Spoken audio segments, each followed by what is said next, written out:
Greetings, fellow lovers of the awesome of the internet, and welcome back to Unrepentant Geeking, the show where a geek can be a geek.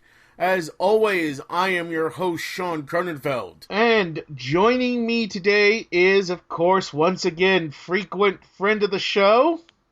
Hi, I'm Petros. Why am I here again?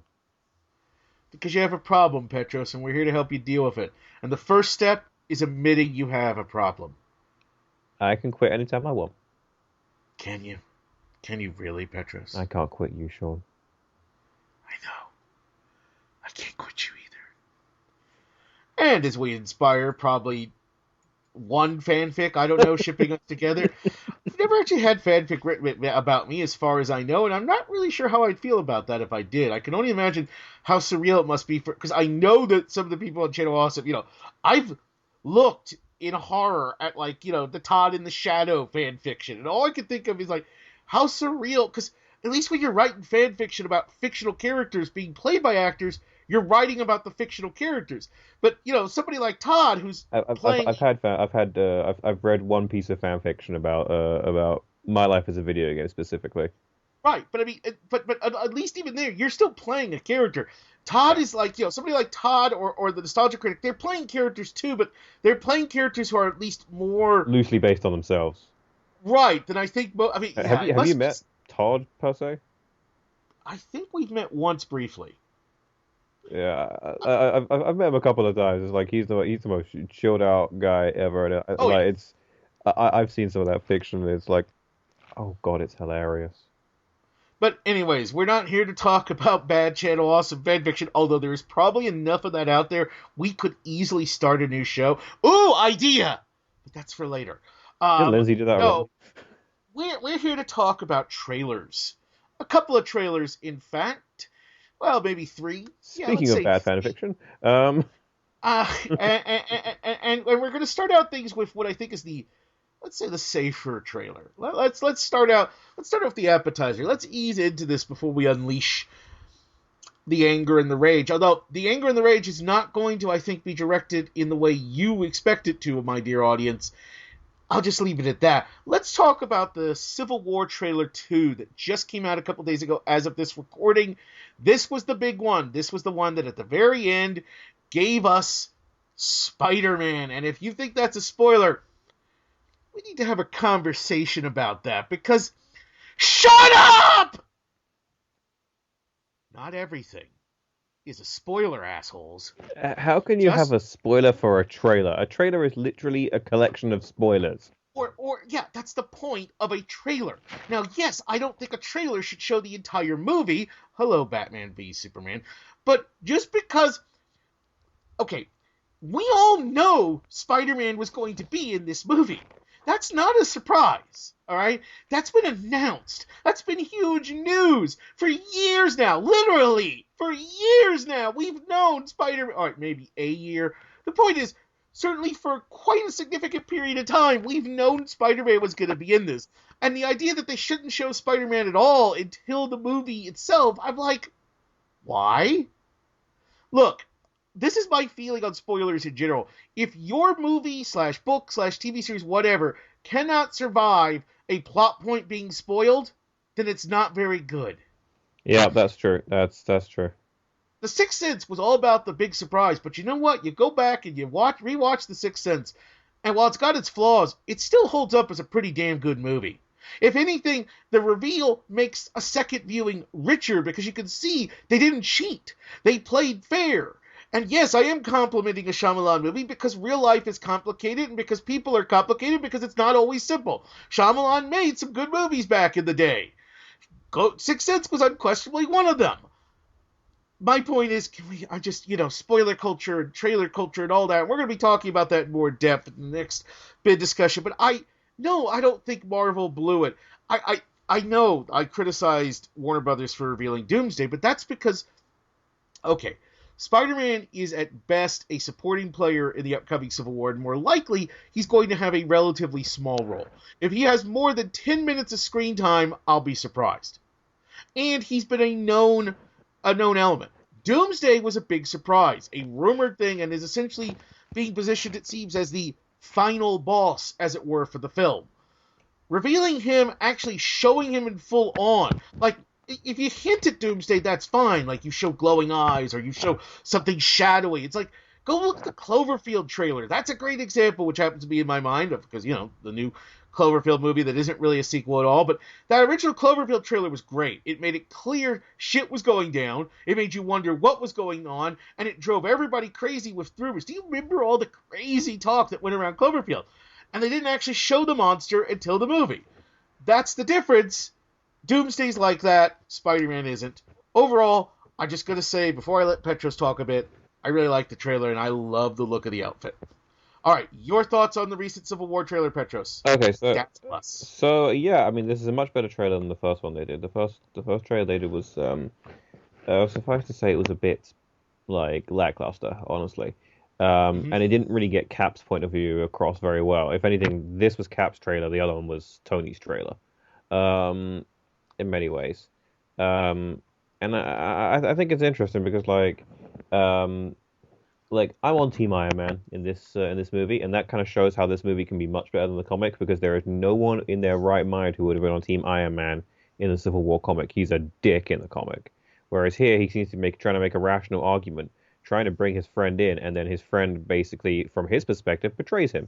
Whereas the other way around, it's Cap thinks that he's trying to do the right thing, but in this, I almost like the fact that they're sort of toying with the idea of, is Cap doing the wrong thing? Is Cap trying so hard to do the right thing that he's doing the wrong thing? Wait a second, hold on. I wasn't really paying that close attention because I never really pay attention when you talk because blah, blah, blah. Did you say you're Team Iron Man? Yep, I am Team Iron Man. Get the fuck off my show, you dirty fascist. Hey, look, I doubt he'll be... No. This is done. We're done. Goodbye, everybody. Show over. I'm being informed that I cannot just end the show like that, so I guess we'll have to continue.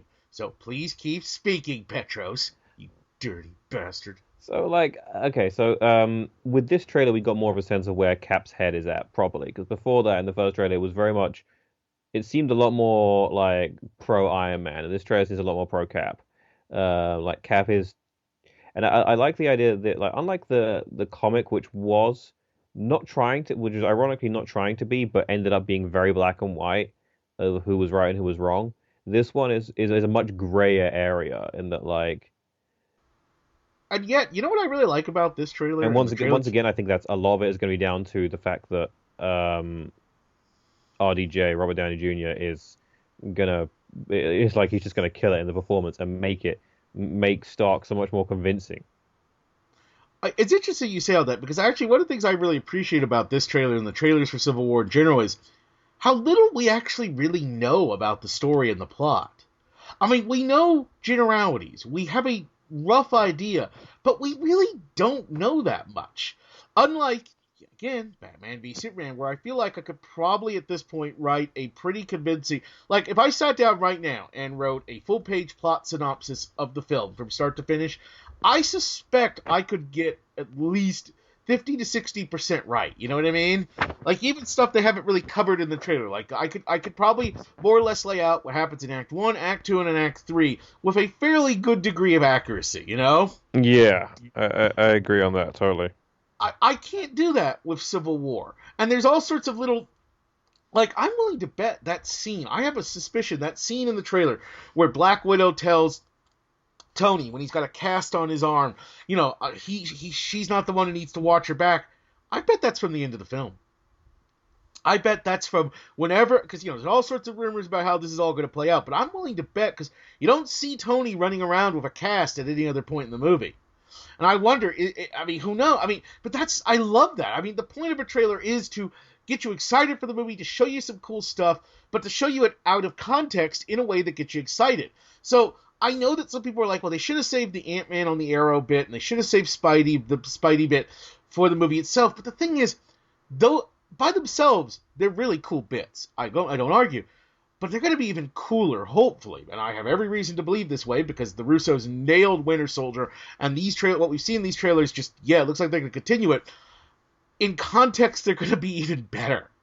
Because, Jesus Christ, we're about to get the first I feel like, yeah, we're going to get the first full-on team versus team superhero battle in the Marvel Cinematic Universe. Think about it. We haven't really gotten that, have we?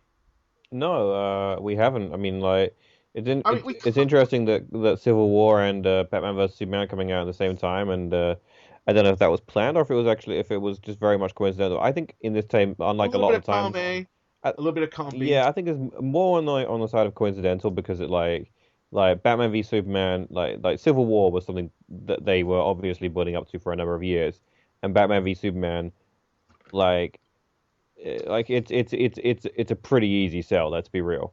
Like I don't think they had to convince many people at Warner Bros. That was a great idea for a Yeah.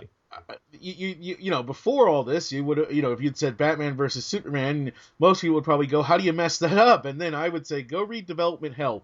It's a book about, the developmental process for a lot of movies, and they talk about, I don't know if you know, but nearly in 2000, before the Nolan trilogy, we nearly got a Batman versus Superman movie, Yeah. and I've gotten to see the script thanks to some friends I have. However, Batman v Superman ends up, I'm going to go ahead and say it'll probably be better than that movie. Yeah. We dodged a bullet. We are talking about a movie that probably would have ended up being Catwoman levels of bad. Like, this is not the time and place to go into it, but yeah, it's basically, that movie opened with Lois divorcing Superman, and Bruce having been retired for 5 years, and then getting married to a woman who 5 minutes later gets murdered by the Joker, which inspires Bruce to decide to kill the Joker, and that's the driving force of the movie. Only it turns out the Joker is actually a clone created by Lex Luthor, who mutates into a giant Joker monster at the end of the movie.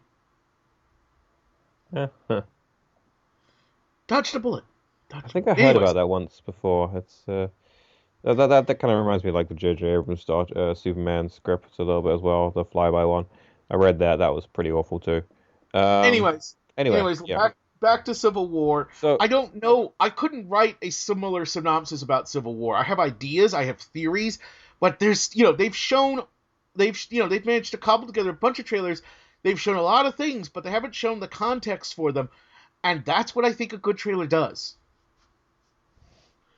So let me ask you, what do you think of the big reveal, Petros? We got to get your opinion. What do you think about the new Spider-Man? I think he looks awesome. So starting off the eyes. The eyes look awesome. I'm really happy about the eyes just because it's different from what we've gotten before. If I were going to say what's my favorite Spider-Man costume, I'd probably have to go with Amazing Spider-Man 2 because it's the most accurate to the comic books in a way. And the way it looks. But this in many ways is a really cool with the eyes look really cool. That's really differentiated it from the previous installments.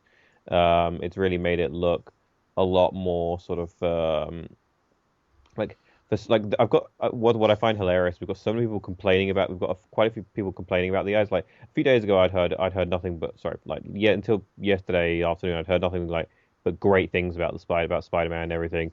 I've heard bad and things. then my friend Mark, who runs Con Bravo, posted on Facebook saying, "Oh, I've heard so many complaints about Spider-Man." I'm like, really? And then suddenly I just started seeing them all, and I was like, people complaining about the eyes, and it's like the eyes are supposed to be like they're supposed to be like the glass. It's like, oh my God, kids, get over your 2002 Spider-Man.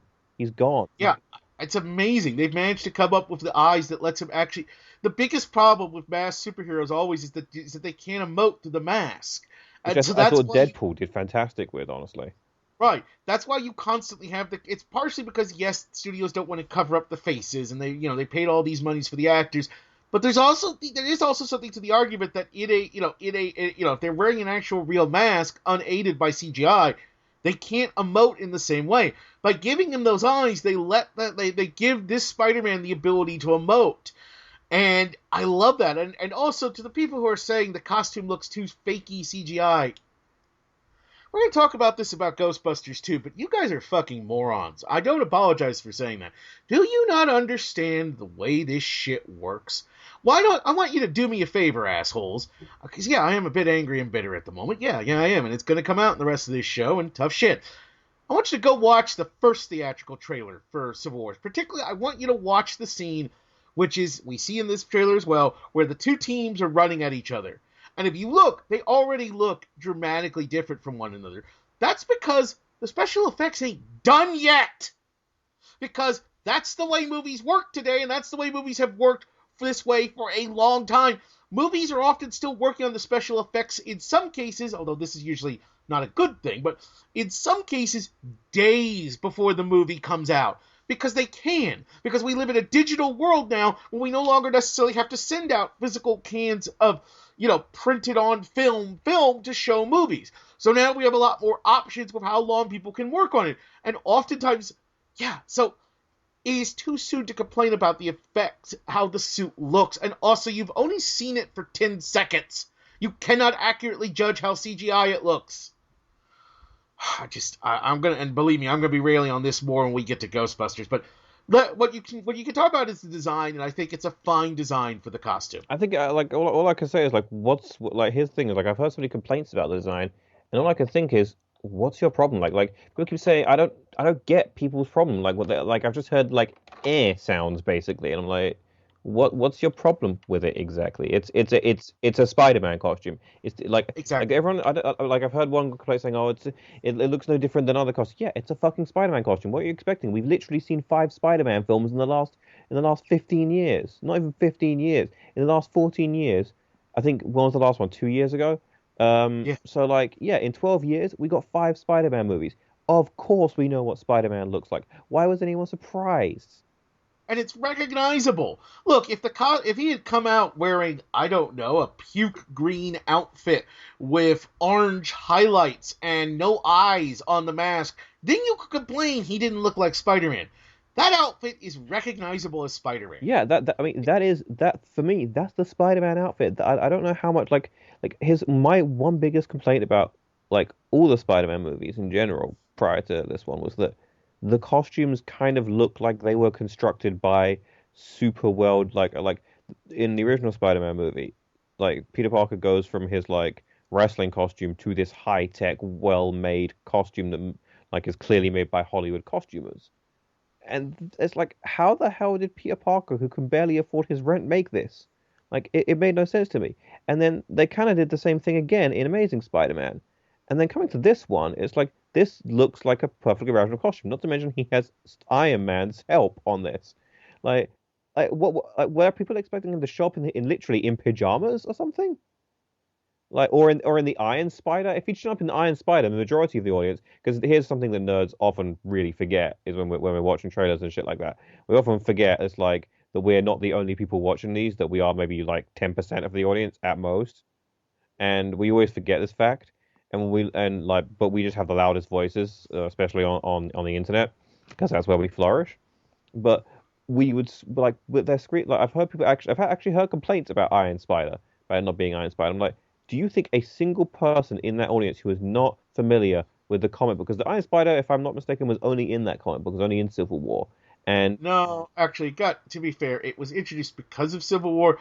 But it actually came up in the main book because all the writers at the time were setting it up, and they set it up because of to show the growing relationship between Peter and Tony following the events of the other, where Peter got new powers and enhanced abilities. But I mean, it was being set up at least in part because of upcoming Civil War. But there you go. I mean, even someone like myself, and I kind of pride myself on my nerdness, didn't know that it really appeared outside of Civil War, and that's exactly it. It's I just about know what Iron Spider is. If you told me to draw Iron Spider, it would take me a little without any reference pictures, it would take me a little while to remember what the fuck it looks like.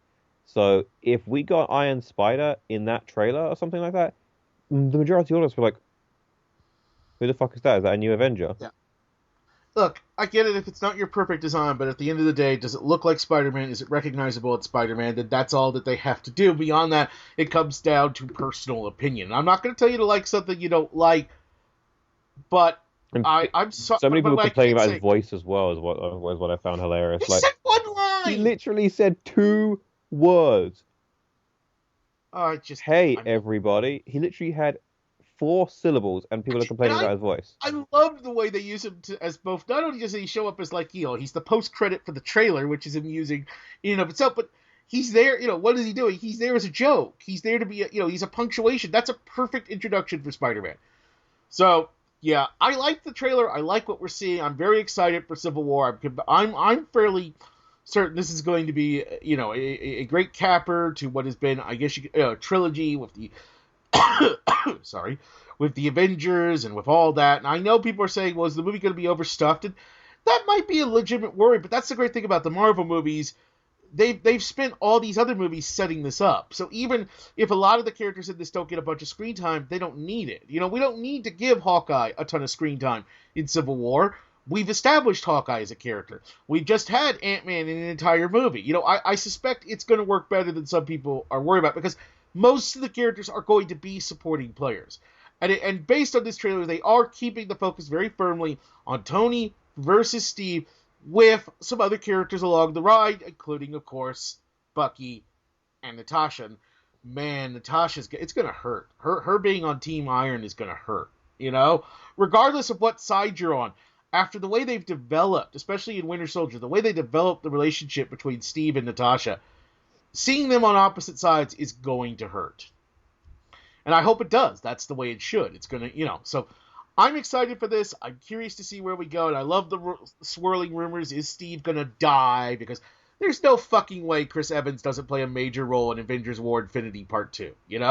I could see a scenario where he's not much in Part 1, but there's no way he ain't showing up and playing a huge role. So even if he dies, yeah. But it could make for a fun ending. I don't know. We'll see where it's all going. Overall, I'm pretty psyched for Civil War. You? Yeah, I'm looking forward to it quite a bit. I mean, it's I'm quite psyched to see Tony have a role outside of the Avengers or his own movies, because like I've realized, despite the fact that Iron Man 1 is a fun movie, it's definitely not perfect like everyone seems to think it is these days.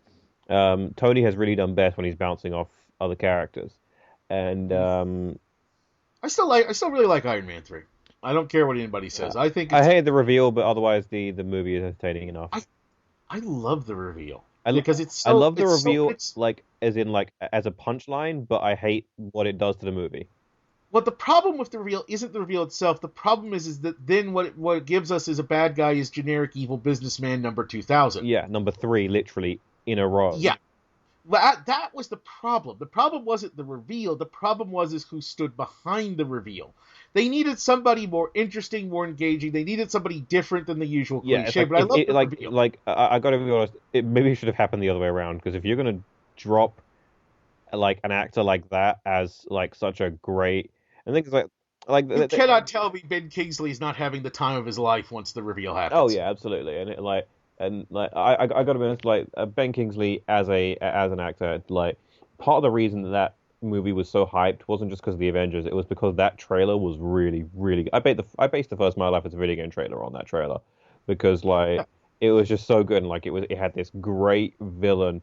It looked like we were finally going to get this really great villain in an Iron Man movie, and that's really what got me psyched. Anyway, quickly back to Civil War. Sorry, sorry, we want to get off topic, but quickly back to Civil War. I'm very excited for it. I think it's going to be a lot of fun. Like you said, Spider-Man is probably only going to be in for about 10 minutes, and I can definitely tell you the exact. That long. Yeah, I can tell you exactly why. One, he's like people were saying, oh, he's probably going to play the same kind of role that he did in Civil War. No, do you know why? Because that role was originally written for Black Panther. Now,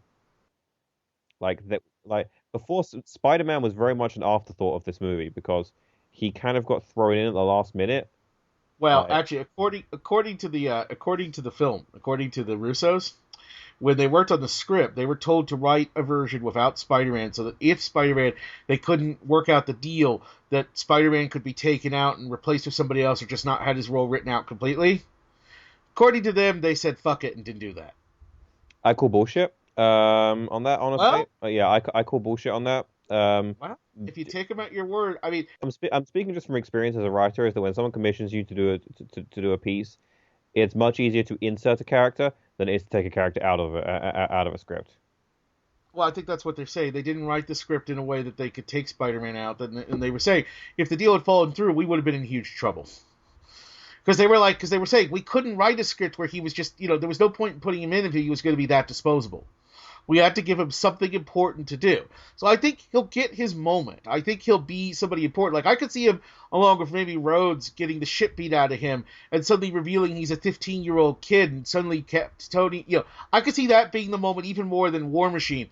That's like, Steve just is like, what the hell is going on? You know what I mean? I don't know. We'll see. I mean, by all accounts, Baron Zemo is supposed to maybe be the real villain behind all this, which is basically, by now, if you haven't figured out that just because you have a familiar title, that doesn't mean it's going to follow the plot. Yeah. I mean, Winter Soldier is nothing like Winter Soldier the comic, and that's fine.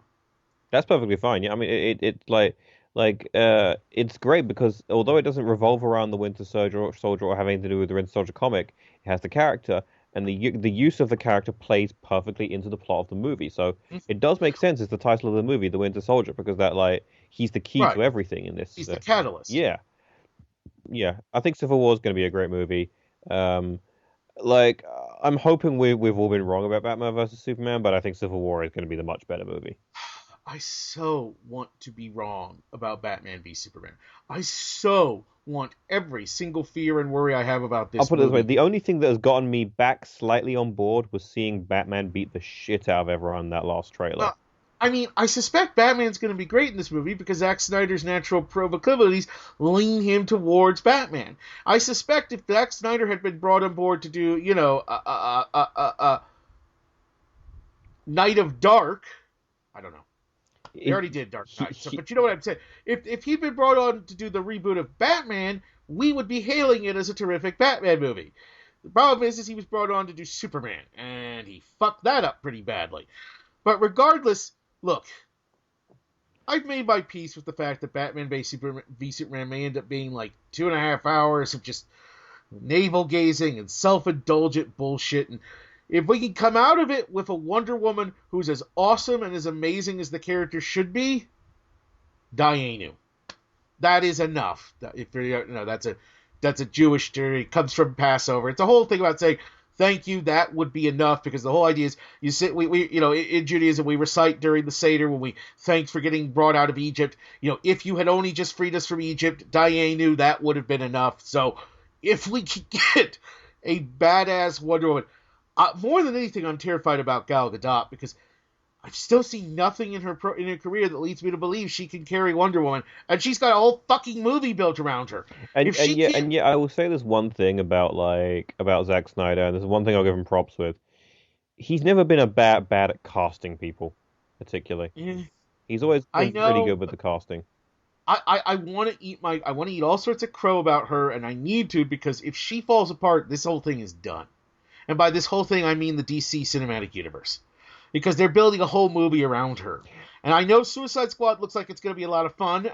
But I mean, God, we're in a world where I'm more excited for Suicide Squad than I am Justice League. Yeah.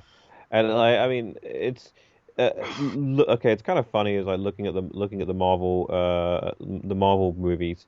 Like the action was never particularly great until Avengers, and even after that, right up until like I can maybe name 2 movies where the action is great in like 3 movies. Avengers 2, and Winter Soldier all have amazing action. The others are pretty bog standard action, to be perfectly honest. And the first 5 minutes of Thor, which is fucking amazing. But like I'm for the first time ever, because while the one thing I've been looking forward to about Batman vs Superman is the fact that I love the fight scenes in Man of Steel. I absolutely love them. But Winter Soldier had some of the best goddamn choreography and fight cinematography. Because like people often don't take into account just how much a second unit director or basically which is like a stunt cinematographer essentially a lot of the time is so valuable. Like the guy who is hopefully going to be helping us with our second season on My Life as a Video Game does this other show called Superpower Beatdown. And I'm bringing on board because he just makes that show look absolutely amazing. Like, you can have great stunt coordinators, you can have great action, but if someone doesn't know how to shoot action, because action is such a different beast from drama, and Winter Soldier got it so right, and it's the same directors directing the same types of action but a bit bigger this time because it's like superpowers and everything. I think it could be really, really good. Like it's just like I've been behind the camera when people are filming stunts before. You've basically got to build the camera into the stunt. Well, I mean, look at what we've already seen. It's got to be a part of like the choreography, basically. We've clearly seen multiple bits from what I suspect is the big climactic Tony, Bucky, Steve fight. It's I suspect the bit at the end of the last trailer where the two of them are teaming up. I suspect is part of the same fight that we saw at the end of this trailer. Right before he says I could do this all day, and that fight is brutal and it's great. Like when Tony backhands basically Steve, you fucking feel it. By feel, I mean you feel the anger, you feel the rage, and part of that, yes, is Robert Downey Jr. And I'm really looking forward to seeing a pissed off Tony Stark.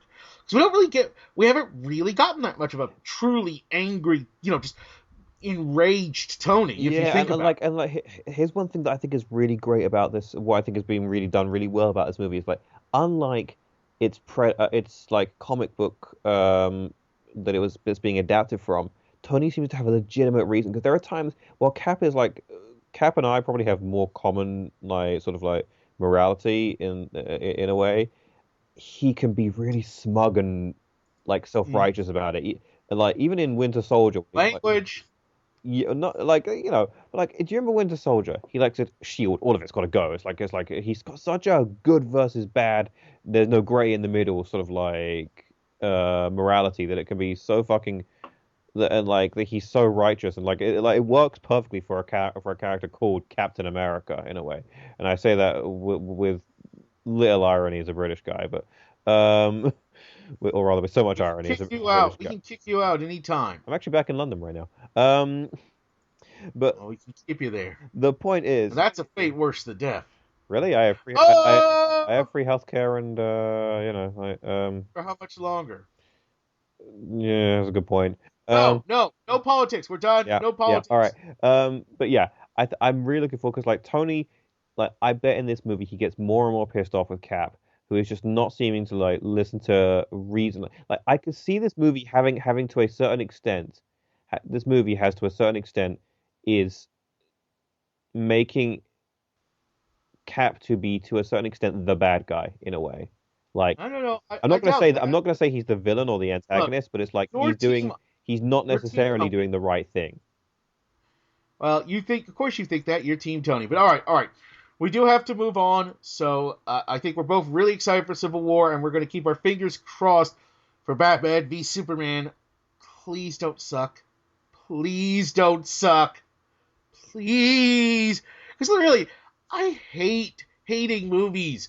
I hate hating movies. I really do. I know it's the popular thing and the internet and all that thing, but it is fucking exhausting hating Man of Steel. You know what I mean? You're telling me I wanted to love that movie so goddamn much. I love Superman is my favorite superhero of all time. I won't go that far, but I love Superman. He's my favorite, and I fucking love him. But like, Man of Steel felt like such a betrayal. And like, I've gone back and I've tried to get over the parts that I hate. I really tried because I really want to love the movie because there are actually parts of it I do like. I like the fight scenes. I actually like the fucking costumes. Some of the aesthetics to it I think are fucking beautiful. Oh, costume's fine. I have no problem with the costume. Like, some of the aesthetics to it I think are actually fucking beautiful, to be perfectly honest. And I think like the scene where he flies is great, but God. And when he's discovering his powers, it's great, but the fucking let them die, the tornado, the destruction of Metropolis. Like, I didn't even mind the destruction that much. 20 minutes, the 20-minute spin on Krypton. Oh, we so didn't need that. I would have much rather spent that time on Earth further developing Clark. You want to do Krypton, fine. Go do that Krypton sci-fi series that's been supposedly in the works for years. I mean, go to a prequel movie if you want. Spending 20 minutes on Krypton is indulgent, and that's one of the worst things about Man of Steel, how self-indulgent it is. But regardless, we're going to move on. So, that was our thoughts on Civil War. Now, let's talk about Ghostbusters. I said we had a lot of anger to unload, or at least I have a lot of anger to unload about this trailer. But it's not at the trailer itself. It's at the audience reaction. Yep. Because I feel like a lot of people who look, I knew there was going to be hate about this because, yes, it's for women and it's a reboot and all that shit. So I knew there was going to be nasty reactions. What has shocked me is how many otherwise reasonable, sane people have seemingly fucking lost their minds over these trailers. And especially when it was just the one trailer. Look, I'm gonna go ahead and admit I don't think either of these trailers are great trailers. They're fairly mediocre at best, and they've got some problems to them. But people aren't judging the trailers; they're trying to judge the film. And I feel like what's driving me insane is how many people seem to forget that trailers are often not even remotely representative of the film in question. We were talking just now about Batman v Superman. And I'll tell you what, going into Man of Steel, I was so fucking excited, in large part because I think of one of the best trailers I've ever seen. That trailer with that new Superman theme that Hans Zimmer had come up with, a theme that I love maybe as much, maybe even more, I know, than the original John Williams. I know. I love that Hans Zimmer Superman theme. It just builds and it builds. It's such a good theme, and there's a reason. I think Microsoft used that exact same theme. They basically stole it for their E3 trailer last year, for their big recap trailer. But it's an amazing theme, and it's perfect. It's a perfect trailer fodder. And that original Man of Steel trailer, it was such a perfect tease and showing us so many things. And based on that trailer, you would have thought Man of Steel was the greatest movie ever made, at least the greatest superhero movie ever made. And as it turned out, it wasn't representative of the final film at all. Love it or hate it, that trailer sets up a very different film than what we actually got. And it's not unusual. Indeed, trailers are rarely representative. There's so many examples. Like, if you ever watch the TV ads, it's amazing how, like, with certain big budget films, they'll make trailers. Well, this trailer's meant to appeal to women, and this trailer's meant to appeal to kids, and this trailer's meant to appeal to men. And you can see them twisting different scenes and different characters and making it look like it stars. Like, one of my favorite examples, is like Keanu Reeves. It was the adaptation of The Samurai. I think, what was it, 101? No, that's 101 Dalmatians. 97 Ronin, I think it was called, something like that. Yeah, something like that. It's a classic story, yada yada. But the trailer for that film makes you think that there's this one character, this pirate character with a skull face, and he's on the poster, and he's all over the trailer. In the actual, you think he's a major, huge character. In the actual film, he has literally 60 seconds of screen time and no lines of dialogue. But he was on the poster, and he was all over the trailer because he looked cool. And that's what a trailer's meant to do. A trailer's meant to look cool. It's meant to get you into the seat. And it doesn't matter how it gets you into the seat. That's how trailer people, that's the thought process, at least at times. I don't always think this is scrupulous or good, but that is the thought process for a lot of people who do trailers. They're outright lying to you. So you can tell me you're not excited for Ghostbusters, and I'll go respect that opinion. You can tell me you thought this wasn't a very good trailer, and I'll respect that opinion. But you can't tell me I saw this trailer and I now know for sure this movie's going to suck. And I won't respect that opinion. And I know we were just bagging Superman v Batman. Well, the difference with that is that's a direct sequel from the same creative team, the same director, same everybody. And I'm not judging Superman v Batman. We just were going on about how much we hope we're wrong. I have not made a final judgment. I will not make a final judgment about that film until I fucking see it. But also, I'm making, when I said I thought I could write it, it's because by that point we'd seen a bunch of trailers and a bunch of footage. All we've seen is scant footage of this movie. So, I guess I'm kind of flabbergasted by how many people are taking just the opening trailer, a fairly mediocre trailer at that, and assuming things. Now look, there are things in these trailers I didn't like, and we will talk about that, but I just wanted to get that out of the way before we go any further. Alright, Petros, your turn. What did you think of the Ghostbusters trailers? Both the original trailer and the international one. Before I start on this, I'm just going to say a very controversial thing, and that is going to piss a lot of people off. Guys, Ghostbusters is overrated.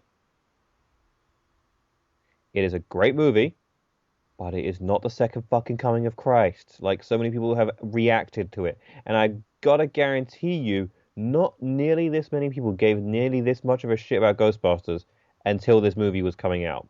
Like, in that sort of, like, in this ragey sense, at least. Mm-hmm. Look, I'm a diehard. People were looking forward to a Ghostbusters 3, but they weren't fucking chomping at the bit to get one made. Like, I don't know if I'd go that far, but I mean, look, Ghostbusters was a flawed film, and I mean, I love Ghostbusters. I have all the shit. I mean, I've got so much merchandise and memorabilia. I'm a gigantic Ghostbusters fan, although I admit I came in more through the cartoon than the live-action movies. That maybe partially colors my opinion. I will say that is why whenever people say you can't do Ghostbusters without the original 4, I roll my fucking eyes. We've already done that We've done it for years. We had a hit cartoon that was awesome. We had a follow-up cartoon that had a completely different cast. We've had an ongoing comic book from IDW awesome for video years. game. Yeah, well, that did have the cast. Yeah, but it wasn't. You weren't the cast. You were a new character in it. Yeah. But that at least can say it had. I mean, Ghostbusters can absolutely work without the original characters and without the original actors, and we have proven that multiple times. Yeah. So people really need to let that go right away. So continue. Here's another thing. Ghostbusters has big appeal in the United States of America. Outside, it's kind of that cool movie we saw with that one time on cable. Mm-hmm. It's like, so I had an argument about 2 years ago with a friend of mine, where he tried to argue that Ghostbusters has had more of a cultural impact and is a more popular series than James Bond. And I'm just like, okay, there have been 2 Ghostbusters movies and a couple of cartoons which, I got to be honest, maybe aired once in the UK, and Europe in general, and then were never heard from again. If you compare that to Bond, which you say martini shaken not stirred, there is not a single person on the planet who does not know what that means. Yeah, but I think if you Except say maybe in some jungles in like fucking the Amazon or something, like some tribes in the Amazon. I think if you say who you're gonna call, most people will respond Ghostbusters as well. I'm just gonna say that's very much a US thing. Like if you come to the UK, you go around Europe, Ghostbusters is not nearly as popular. I'm sorry, I think we're getting a bit off track. I'm not, because this I'm gonna get to my point. My point is, looking at all this and looking at the trailer and the trailer reaction to it, because here's the thing, I watched the trailer. I watched the first trailer and I watched the international trailer. I think they're both good trailers. I don't think they're perfect, but they're good trailers. They perhaps they seem to have skipped the teaser trailer section of this marketing release, and they've just gone straight for the theatrical trailer basically style, where it gives you a bit of the plot and idea of what's going on. And I think it's fun. I think it looks good. And I think some of the complaints about it are ridiculous. And that's where this comes. That's kind of where I'm going to bring this full circle now. And that is that the complaints about this, as though Ghostbusters was some kind of perfect a movie where it is sacrilegious to change even the remotest thing of it. Forgetting the fact that Ghostbusters 2 was kind of average even on its best day. Aside from the Statue of Liberty comes to life, that was fucking cool. Excluding that, Ghostbusters is a very, very good movie, and especially in the United States. But outside of it, no one really gives that much of a shit. And it's people have looked at it it's sacrilege to remake it in any form whatsoever. And it's just are you people fucking nuts? And it's also worth noting that when Dan Aykroyd came up with the idea for Ghostbusters, the whole built into the idea was that line of Peters near the beginning, the franchising rights alone. That was the point. He imagined Ghostbusters long before the age of interconnected film universes and countless spin-offs. He dreamed of the idea of doing all sorts of new sequels with different cast every time. He imagined, we'll do the first one in New York, and then we can do the second one in Chicago, and we can do the third one in France, and we can do the fourth one in Asia. Okay, yes, fine. In Japan. I don't want to imply that Asia... Anyways, off topic. So it is built into the fucking concept to have different... Look, there's a lot of stuff raging about this trailer. And some of it is pure misogyny. And yes, it is. Yes, it is. It definitely fucking is. It really is. So, you can yell at me all you want in the comments. I don't care. There is a double standard being applied to this movie. But yes, these are not great trailers. Look, I'm going to go ahead right now and I don't think they're that bad, though, to be honest. I'm going to go through some of the flaws of the trailers just to get them out of the way and so people don't think I'm just being a blind fanboy, okay? Yes, the opening of the trailer is dumb. Opening it with 4 scientists, which is inaccurate, or 4 friends, is confusing regardless because it makes it sound like this is a sequel, and it isn't a sequel, it's a reboot. It's a full-on reboot, and I think that's the first sign that really points to the fact that I strongly suspect Paul Feig had nothing to do with this trailer. As is often the case, oftentimes the filmmakers do not get to make the trailers. Well, I've seen a lot of people who should know better apparently confused on this point. It is very unlikely that Paul Feig made the trailer, had any kind of approval process for it, because that's not the way it normally works, especially not with a big budget film like this. And this trailer screams, studio executives. Like, I just got done reading Disney War, this kind of this brilliant book that examines, the entire the Disney period of the Michael Eisner period at Disney, and the kind of insane, petty stupidity that went on at Disney during the later years of Michael Eisner, with people literally spying on each other and getting fired for the most inane, ridiculous reasons. It's like, you read that book and you're like, how the fuck does anything good ever get made in Hollywood? So that trailer screams this was most likely, and that also means we don't know what we're really seeing here. What we are seeing is a brief glimpse at a movie, and we're getting a lot of out-of-context stuff. And we're getting a lot of stuff that's probably been massaged and picked because they think it's going to appeal to the broadest audience. And it may not even be reflective of the overall tone of the film itself. You would be amazed how much choices like editing and music can affect the tone and the feel of a movie. And that's part of the brilliance, whether you like it or not, of trailers. The way they can manipulate that, the way they can create something that is completely, a good editor can take a serious dark drama and make it look like a ridiculous comedy. How many times have you seen things like the horror version of the trailer that takes Mary Poppins and turns it into a horror movie, or the trailer that takes the horror movie and turns it into a comedy? People love that kind of shit. They eat that up. It's always a popular thing to see on the internet because it points to the power of editing and the power of music to have its influence on film. So you cannot judge the final film from this trailer.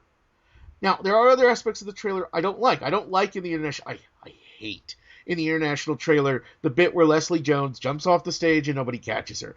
I will agree with anybody who says that is a lazy, cheap, stupid joke. And I desperately hope it ain't going to be in the final film.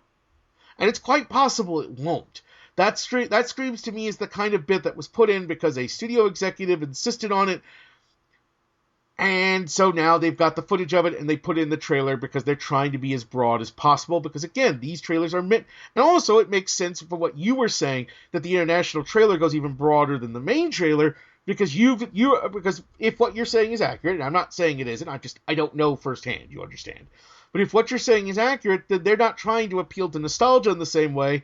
They're just trying to appeal to as broad of an audience as possible. And so there are some jokes that aren't great and that don't necessarily look great out of context. But then, on the other hand, you have Leslie Jones coming out onto the internet and vehemently defending the role. And look, we've seen it. When an actor isn't happy with their part, they're either quiet or even worse, they pull a Halle Berry on X-Men and they outright diss the movie, which is really unprofessional. I don't care how bad of experience you're having. You really, unless they're literally, causing you physical pain, you shouldn't be, you don't diss the movie because it's insulting to your coworkers, yada, yada, yada. Anyways. So she has been vehemently defending it, and she's been getting hit back on it hard to the point where she's talking about now leaving Twitter, and again, I can't blame her. And Paul Feig is coming out and saying, you people don't have any fucking clue, and I suspect he's right, because we've also had it revealed that her role, the role she's playing, was originally written for Melissa McCarthy. That's right. Melissa McCarthy was originally meant to play this character. So, and I'm sure they've altered it some to fit Leslie Jones, but we don't know, and that's the thing. People are making all sorts of assumptions that this character is racist, that this movie is cheap and obvious, that this movie is terrible, and they're doing it off of a couple of trailers that I wouldn't wipe my ass with. They're not great trailers in and of themselves, but that doesn't mean the films aren't going to be good. And what I like, there are lots of little things in the trailer that I take a lot of confidence from. Like, one of the things that makes me so excited is paying attention to the small details of the trailer, particularly paying attention to Kate McKinnon. She's playing basically the engineer of the group, and at first glance, she kind of looks like they're going for a female Egon. Okay, at least from design, she's got the same kind of similar look and feel, or at least maybe the cartoon Egon more than the movie Egon. And actually, a lot of this trailers reminded me of cartoon. Like maybe that's why I responded so strongly to the CGI ghosts, because they look like they came out of the cartoon, and I fucking love the cartoon. This whole movie feels a lot like the Okay, cartoon, and if it's more like the cartoon, I'm okay with that. can I point something out about this CGI ghost thing? Like, I think it was Angry Joe's reaction that I watched, and I watched it and I was like, he started complaining about CGI ghosts, and then I saw a whole bunch of other complaints. Like I seem to like see one person do it, and then suddenly see that the whole world has been complaining about something. But that seems to be a recurring thing with me. But I saw that, and then like I saw loads of other people complaining about CGI ghosts. It's like, the fuck did you expect the ghost to be practical? Like, did you expect like I don't know what they expected here Well, exactly. I mean, they did do practical effects for the ghosts in the original movies, but that's because they came out in 1984 and they Exactly. didn't have any other Well, options. yeah, exactly. And to be honest, there And are not that many ghosts in that movie when you think about it. right, that's the thing people seem to forget. That go back and watch the original Ghostbusters. There, This is less so in Ghostbusters 2, but in the original Ghostbusters, there are not a lot of ghosts. There aren't. They're saved mostly for the big shots, because what they had to work with. I guarantee you, if they'd had access to CGI, they would have made the original Ghostbusters completely differently. yeah, and like everyone complaining that they're CGI, they're fucking ghosts. Like what the But fuck do you expect them to the look other like? thing is, this goes back to what I was saying earlier about how you do realize the film isn't finished yet, right? You do realize this film is due to come out on July 15th. It is, as of this recording, March 11th. In terms of special effects, that's a fucking lifetime. Hell, news broke today that Star Trek Beyond is going to be undergoing major reshoots to add in an entire new major character. That's right, they're adding in an entire character, not just a major character played by. Basically, it's going to be, oh god, I cannot say her name at all. She was in The Expanse. She was in 24. Sora. I'm so sorry, Sora Agadashalu. I shouldn't have tried. I'm really sorry I really do feel bad when I butcher somebody's name. She's playing the High Command of the Federation. She's an amazing actress. She's been in all sorts of great movies in both small and supporting parts. I love her so much. And so they're going to put her in as the High Command of Federation because apparently something's not quite working with the movie. She played Dr. Kavita in X-Men Last Stand, and she's been on Grimm, and she was nominated for an Oscar in House of Sand and Fog. She was the mother in House of Sand and Fog. So it's interesting because something's not quite working with the movie, and so they think that maybe by adding in this character, it'll flow better. And here's the thing: lots of movies have seen reshoots like this and have gone on to be great movies. This is not automatically a sign that Star Trek Beyond is going to be awful. But the point is, Star Trek Beyond comes out. Let me see. I should have had that up, but I did not. I apologize.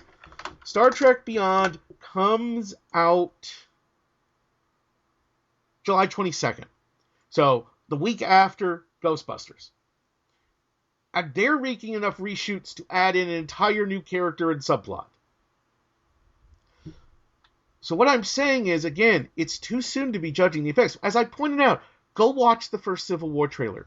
Look at the scenes in the first Civil War trailer, then look at those same scenes in the second one.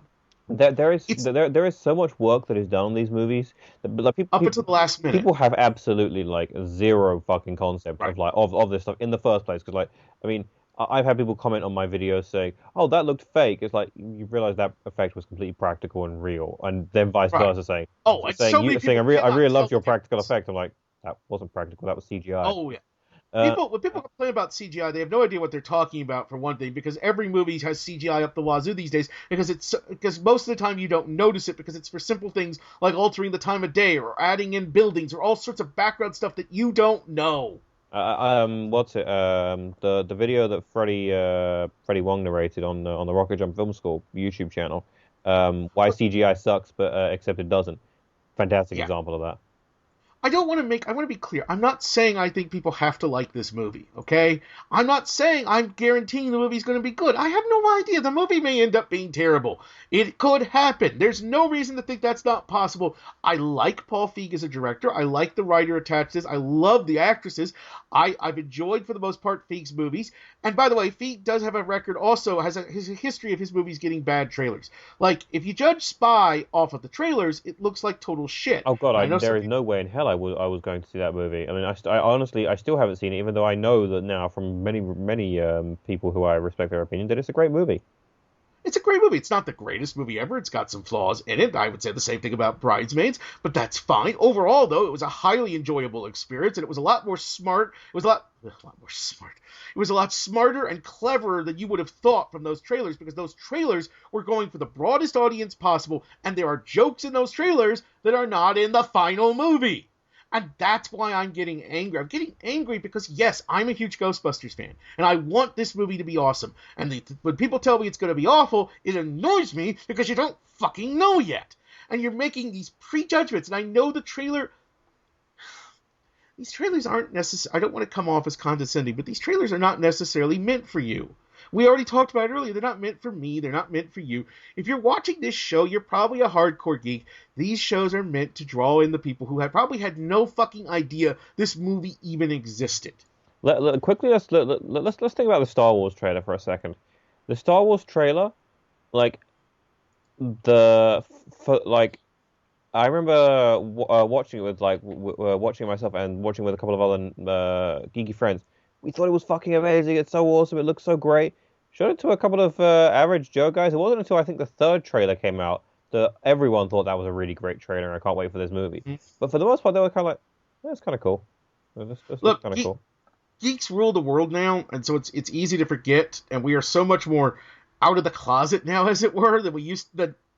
Seriously, go talk to geeks even before my time. Geeks who lived, who grew up in the 60s or 70s, who you want to talk about, we still get mocked. People complain about, we're getting mocked in Big Bang Theory. You have no fucking clue. Go, when being a geek wasn't that, you really would get the shit beat out of you, like not playfully, not like I'm going to, not in a PG, safe. I mean, you would, I don't want to say it was as... I don't want to trivialize what it was like coming out as being gay or anything like that. As a bisexual man, I certainly understand that... Bisexual person, I certainly understand... Okay. Point is, it's a different world now, but it's easy to forget, yes, technically geeks rule the world, but that doesn't mean the majority of the people in the world think like we do. We are still, to some degree, a unique breed because we're more passionate about it. For a lot of people, they don't spend all day thinking about this shit. They don't care. They're just going to go see the movie or not, and the trailer just needs to get them in the seats, and then they're going to decide. And the truth is, that's the right way to decide. And look, I'm sure I'm contradicting myself, as the saying goes. Do I contradict myself? I'm vast. Yes, I am really vast. Then I contradict myself. I have yada yada. I mean, I'm a human being. I try my best to go into any movie with an open mind. When I go see Batman v Superman, I'm going to do my best to give it a fair shot. I can't promise I'm not going to have some bias because, like I said, I'm a human being. But I'm going to try to be as open to it as I can and try and judge it for what it is and not what I want it to be. But I was saying there are things in this trailer that make me excited. Well, I'll tell you, one of the biggest things is seeing the way that Kate McKinnon is playing her character, Jillian. The reason is, like I said, at first glance, she kind of looks like she's just going to be a female Egon. But when you actually see her in the trailers, she's got this look. I mean, she doesn't actually say much, but she's playful. And she's got this look in scenes, like when they're first shown the hearse that's going to be their new their new Ecto, their Ecto 1. She's like, you can tell her, she's like going, yeah! She thinks it's all... Basically, she's going to be this kind of freaked out, kind of weird, laid back, kind of like... She reminds me a lot of the Tony Shalhoub character from Galaxy Express. Galaxy Quest! Oh, Galaxy Express, yeah. Galaxy Quest. He is for a lot of people, Shalhoub's character, Quan, he's a lot of people's favorite character in that film because he's just completely stoned. He's just going along with everything. And it's Tony Shalhoub, who I love Tony Shalhoub. And he's so much fun in that film. And I get a similar kind of vibe in this trailer from her, just in the background. Like, rewatch these trailers and look at her expressions. Now, why does that get me excited? Because there's no character in the original Ghostbusters who's like this. Maybe Ray, but Ray was more childlike in a different kind of way. And that maybe Ray in the cartoon. Ray in the movie is a bit different. That's the thing. That's why, again, I keep coming back to the cartoon. I wonder if maybe this isn't... I'd be very interested to see how heavily influenced Paul Feig was by the cartoon. I would suspect a lot, which is a good thing. Cartoon is one of the best, cartoons to come out of that period. But I like the fact that she doesn't look like she's going to be a perfect match for any character. I like the fact there doesn't appear to be a Peter Venkman necessarily in this. There doesn't appear to be necessarily the same kind of almost con man smart mouth. We'll get sarcasm and stuff, but it's going to be different. I like the fact that our 4 leads are not just female clones of the original characters. That means we're going to get something different. That means we're going to get something new. And if you're going to do a remake like this, that should be the point. Because if I want to see the original films or cartoons, I'll go watch them. Yeah. If this movie looked like an exact copy of the original movie, and I admit this trailer does its best to try and make it look like that, and I suspect it will not be, because I don't remember any of the Ghostbusters punching Ghost out. Oh my god, that was awesome. There's so many little things in these trailers that get me excited, and I feel confident saying I suspect these trailers are not representative. Like, there's a hidden making of that if you go like on one of the blackboards that's in the first trailer, if you pause it, there's actually a hidden address, which if you can go to the address, you can unlock this kind of like behind the scenes thing. And there's whole characters in this that, like, there's nothing of Neil Casey's Rowan, a mysterious figure who's going to be like he may be the main bad guy of the film. He's not even in these trailers at all. He's going to be a major character. That behind the scene thing makes it clear these trailers are not representative of the final movie. The final movie may be great. The final movie may be awful. But I suspect ultimately they're not going to resemble these trailers. Would you like to add stuff? I'll shut up now, Petros. Your turn. I think you've pretty much nailed everything that I wanted to say really about it. Sorry. No, not at all, man. Like, I mean, it's getting late here. I want to go to sleep, but I'm always pushing poor Petros. Well, that's what you get for not being in the good old US of A, you jerk. If we all have to go to hell in a handbasket with Trump, you have to come with us. I'm gonna lasso you and drag you back into the country. Or maybe I'll lasso you and let you drag me. Yeah, but I might hit a wall on the way in if Trump takes over. Yeah. You know what? Even in an impossible world where Donald Trump manages to become president, there ain't going to be no fucking wall. Yeah, I think we all know that. In a universe of infinite possibilities, even if you believe in a multiverse theory, I don't believe in that possibility. That'll be cats and dogs living together, mass hysteria, all right. Boom! Brought it all back around. They tried it once in China, it didn't work so well. Anyway, I think this is good. Like, here's the thing: I didn't mind the trailer so much as everyone else did. I actually prefer the international trailer to the original trailer. And I like that they're not. There's one thing. This movie is obviously a reboot and not a like sort of like 30-year later sequel with new characters, which would have been nice if it was. Actually, I would have preferred that as a story. Like, I always prefer it when they don't try and reboot continuity. That's just me. I liked Star Trek 2009 for that very reason. Well, except there's one big problem with that, and that's that one of the guys is gone. Well, yeah, I'm not saying use the same cast. I'm saying, hey, set it 30 years later.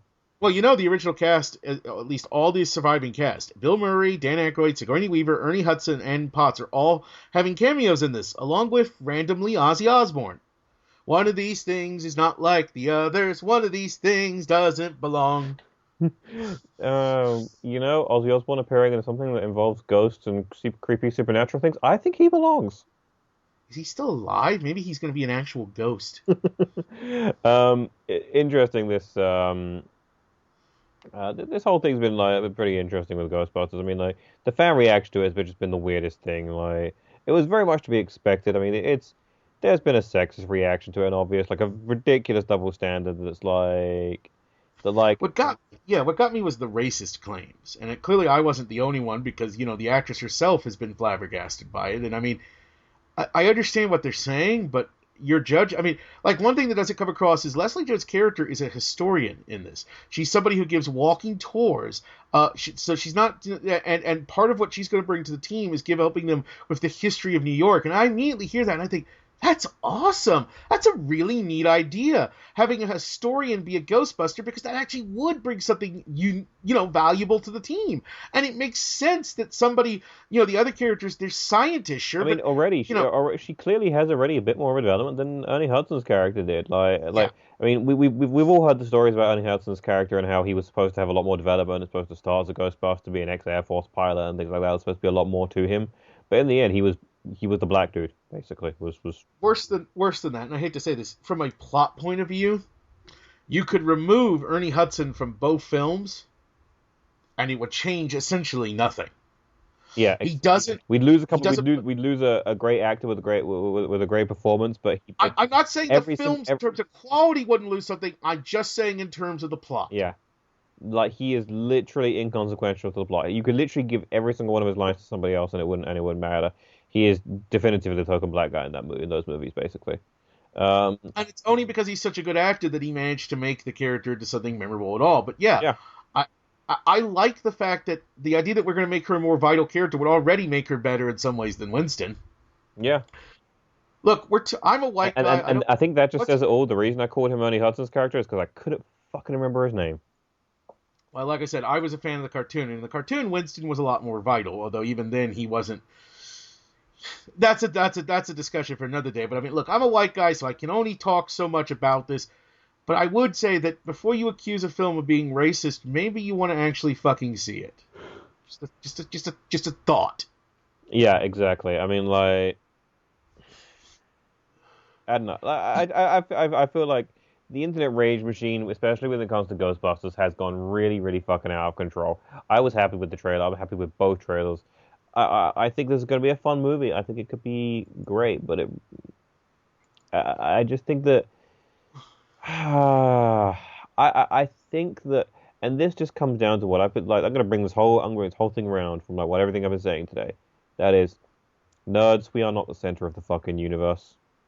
We aren't like of the movie going on. Do not believe that these Marvel movies have been so successful because we nerds go to movies. In fact, we nerds have probably damaged the success of these movies by downloading them so often. I Um, don't know if I. I wouldn't go that far, but like like that's a more plausible thing than we nerds have made these movies a success. It's actually the fact that these are good movies, and they happen to have a nerdy subject, and a lot of people like nerdy subjects now. Well, I mean, no, I think they're good movies because they're made by nerds who respect the source material, but also aren't so precious towards it. They're afraid to make changes. Yeah, exactly. Like, There's a balance. yeah, I mean, like the Superman the movie, the original one, the 78 one, like doesn't stick that close to actual Superman's mythos, but like it was clearly made with care and love, and is a fucking great movie. Time travel, notwithstanding. Um, but it's like we're not the center of the universe, nerds. We are a very small, very loud population who like to rage about things about our nostalgia and childhood. I had a friend the other day on Facebook who said, "Am I the only who else likes nostalgia from when I was 10 years old?" And I couldn't tell if he was being like ironic or something like that. I was like, "You and everybody else has ever read a BuzzFeed list?" Um, but it's like we're so sometimes trapped in our childlike need for nostalgia at times, but like it's I think we kind of need to just take it down a notch, guys. Just watch the movie first. See the movie. See what comes out of this movie before you like throw the hate at it like a white hot seething hate. Like it's just I feel like feel like nerds as a culture, we need to calm the fuck down. Like we've got we've got it really fucking good right now. Like guys, you have no idea how fucking good we have it right now. But of course, we'll always find something to complain about. But it's just the Yeah. manner in which we are complaining, and Uh, it's not just the sexism, because although that is a huge part of it, it is the utter like It's the outrage. outrage. It's like as though we can no longer watch the original Ghostbusters. And yes, I fucking hate Man of Steel. I fucking hate it, despite really trying hard to love it. I fucking hate it. Does that mean I no longer love Superman, the movie, or Superman 2? No, I fucking love those movies. They're awesome. I've gone back and watched Superman, the new Adventures of Man. I've gone back and watched Smallville. I'm watching Supergirl right now. I'm loving the fuck out of them. Like, I've gone back and watched and read Superman comics. I love the hell out of them. I've watched the animated series. I loved it. Man of Steel just happens to suck. Moving on. But you didn't decide Man of Steel sucked until after you saw it. No, in fact, early on, I was very worried about it. I wrote a blog post about like how when we first saw the suit, especially in like some of the grainier images, it looked like a really dark suit, and like it looked like they were really trying to go for this kind of like, and like especially when Zack Snyder came out was revealed as the director, I was like, oh god, I know what they're going for now. And it turned out that was exactly what they were going for. But like the Look, yeah, like like after when the trailers came out, I was very happy, and I wanted to see it, and I wanted it to be good. But like, it seems like a lot of people just want this movie to suck. Yeah, they want it to fail. They find their little Ghostbusters like nostalgia so precious. Yeah, and I also look, I can sympathize with people who are worried this movie will fail and that'll be the end of Ghostbusters because they love Ghostbusters and they want more Ghostbusters. And let me assure all of you, Ghostbusters ain't going anywhere. You got to understand, Sony is the most desperate, hungry, I think, studio on the planet right now when it comes to franchises. And they're all crazy for it, but Sony in particular, they need something. I mean, they're already hedging their bets with this movie by making an animated Ghostbusters movie as well. Right, and there's almost certainly, despite confused rumors, there's almost certainly already another live action. Look, if this movie bombs, it certainly could affect certain plans and things. I suspect that we will never see this cast again as the Ghostbusters, but we will absolutely at least see the animated movie, and I suspect then we'll just get a more straightforward... There's going to be more Ghostbusters. Sony knows... That's what is... Okay. Like I said, Aykroyd initially envisioned Ghostbusters as being something... he envisioned the world. Actually, the very original treatment was a world where there already were tons of Ghostbusters agencies all around, and our heroes were just yet another group of schlubs having to do, the idea was to take the supernatural and treat it as this kind of, day-to-day job idea. And it was just another job, and just doing their job, and they're part of this large international organization that, there's thousands of Ghostbusters all over the world. And it's all, well, it got a little crazier than that all over the world, because it's Dan Aykroyd, and God bless the man, but he's a lunatic. And I mean that affectionately, okay? I mean that affectionately. But he is a bit of a lunatic. Oh, he's fucking cuckoo for Cocoa Puffs. Absolutely. And that's what made him so talented at the end of the day. He's cuckoo for Crystal Skulls. Or Liquor Skulls. Don't die. Regardless. So that's always been built in, the idea that it's not just tied to these four characters or these four actors. And the thing is that the concept behind Ghostbusters is very basic, but also very clever. People fight ghosts. That's the kind of concept you could do so much with. You could do, like, this is going to be, Ghostbusters has always been comedic in nature. And by the way, one other thing, this is your homework assignment, people. Go watch the trailers for the original Ghostbusters film. Seriously. I want you trailers are so much better today than they ever have been. I know. The original Ghostbusters trailer is terrible, but it's also not even remotely representative of the film. How did they ever get people into the theaters back then is my question. Word of mouth and reviews had a lot more power. Yeah. And it used to be like the book I told you about, Disney War. It talks about a big part of it because it was Eisner's was during, he was in charge during the transition from when you used to have, you used to spend a couple $100,000 on marketing. You'd maybe do some TV ads and you'd do the theatrical, and that was it. And just you counted on reviews because papers were still a big thing. I mean, it was all the pre-internet age. Internet changed everything. And so you go watch those original Ghostbusters trailers. They're not at all representative. They're not good, but even leaving that aside, they're not representative of the films particularly. They play them much more as horror than they did. Go watch those trailers and and see if you're not amazed. What I would say is just give it a goddamn chance. If it's awful, it's awful. Life will go on. The world will not end because the Ghostbusters remake is bad. There's so much going on in the world right now that if you're getting angry about this, I don't know what to tell you. There's so much to get angry about. Maybe aim your sights a little higher. Look, it's good to be passionate, and it's good to be excited. And I'm not, again, if you go see the movie and you don't like it, then I will respect your opinion more or less. I mean, you don't have to justify your opinion to me, but if you do try to justify your opinion and you basically just say the equivalent of it sucked because it wasn't good because they were women, then I'm not going to respect your opinion, but you probably won't care at that point what I think anyways. Regardless, what I'm saying is give the damn thing a chance. That's what I'm still going to see Batman v Superman. There's a large part of me that thinks it's not going to be a good movie, but by God, I'm going to give it a chance. There is a large part of me that wants to firebomb them for Man of Steel, and I'm still going to go see Batman v Superman. I can't advocate killing people, Petros. That's not cool, man. It's not cool. It's not cool. Really? Okay, fair enough. It's not cool. All right. But seriously, I'm excited. Am I still excited for Ghostbusters? Yeah. I'm just thinking of the grand irony of that statement we just made, by the way. Is like I'm advocating killing people because somebody saw a movie, because I saw a movie where somebody killed someone. But that actually kind of emphasizes the nerd outrage we get these days. Yeah.